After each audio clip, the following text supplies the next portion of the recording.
আজকে আমি এখানে একটা ইউটিউব থেকে দেখেছি, এক ডাক্তারবাবু শেয়ার করেছেন। এখনকার তো সবারই পায়ে ব্যথা, হাঁটু ব্যথা বা কোমর ব্যথা, তার জন্য উনি দিয়েছেন একটা ওষুধ, বলেছেন নারকেল তেল দিয়ে। তো আমি সেটাই বানানোর চেষ্টা করছি।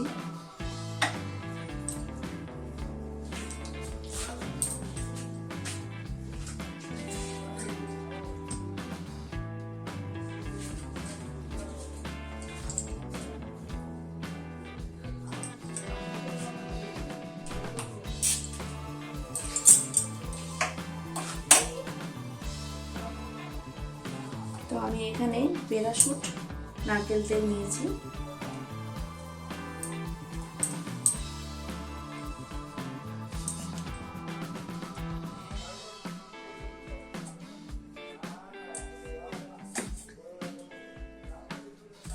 সেই ডাক্তারবাবু বলছেন মানুষের এটা অনেক উপকার হয়েছে, যারা ব্যবহার করেছেন, যারা লাগিয়েছে। তাই আমি এটা করার চেষ্টা করছি। আমার বাড়িতেও বয়স্ক মা আছে, ইদানিং সবারই হাঁটু ব্যথা, কোমর ব্যথা লেগেই আছে। তাই এই রেমেডিটা আমিও একটু বানানোর চেষ্টা করছি, তাই আপনাদের সাথে শেয়ার করছি। আপনাদেরও ভালো লাগলে আপনারাও ব্যবহার করে দেখবেন। এখনকার দিনে প্রতিটা বাড়িতেই ব্যথা যন্ত্রণা লেগেই আছে। নারকেল তেলটা যখন এই দেখুন গরম হয়ে যাবে, তখন তার মধ্যে এই কিছু উপকরণগুলো দেওয়া হবে।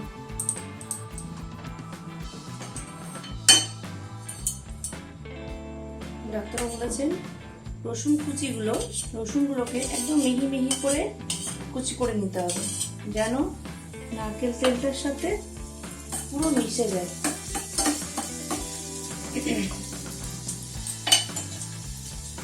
তেলটা আপনারা যে যেমন পরিমাণ করে দেবেন সেটা আপনাদের ব্যাপার। তেলটা কিন্তু বারবার গরম করতে হবে না, এই যতটা তেল দেওয়ার এক্ষুনি দিয়ে দিতে হবে।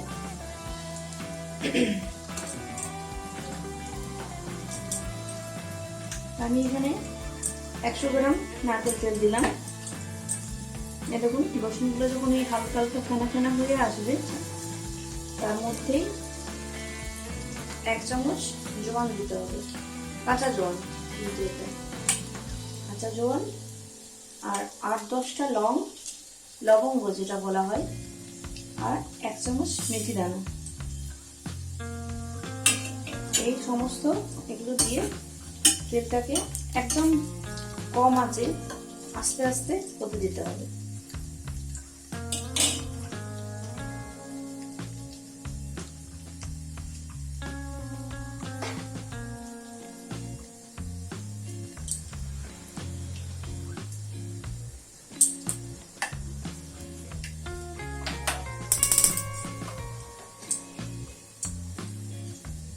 একদম কম আঁচে হবে, যাতে ওগুলো তেলের মধ্যে সব উপকরণের গুলো ঠিক ভালোভাবে মেল্ট হতে পারে, মিশতে পারে।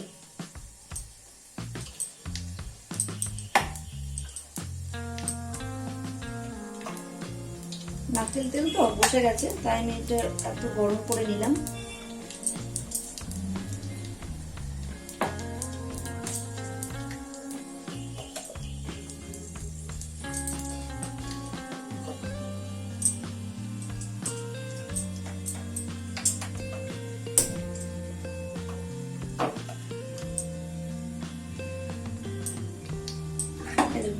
এরকম ভাবে আস্তে আস্তে হবে, একদম কম আঁচে মুখ করতে হবে, যেন ওগুলো জ্বলে না যায়।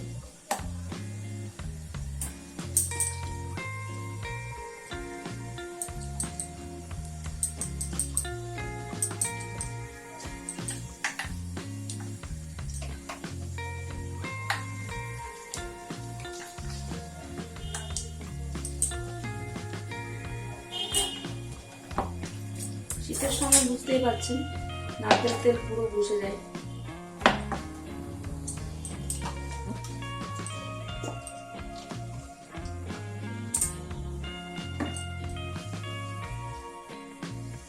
দেখুন এইভাবে রসুনগুলো, লবঙ্গ, জোয়ান আর মেথি সব তেলের মধ্যে আস্তে আস্তে হবে।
এটা এবার হয়ে গেছে।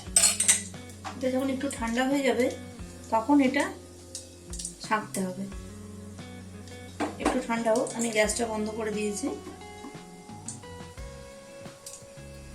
আর এটা কিন্তু কাঁচের পাত্রতেই রাখতে হবে, এটা কোনো স্টিলের কন্টেনার বা প্লাস্টিকের কন্টেনার রাখলে হবে না। এটা ডাক্তারবাবু ভিডিওটা যখন করেছেন আমি দেখলাম উনি কাঁচের পাত্রতেই রেখেছেন।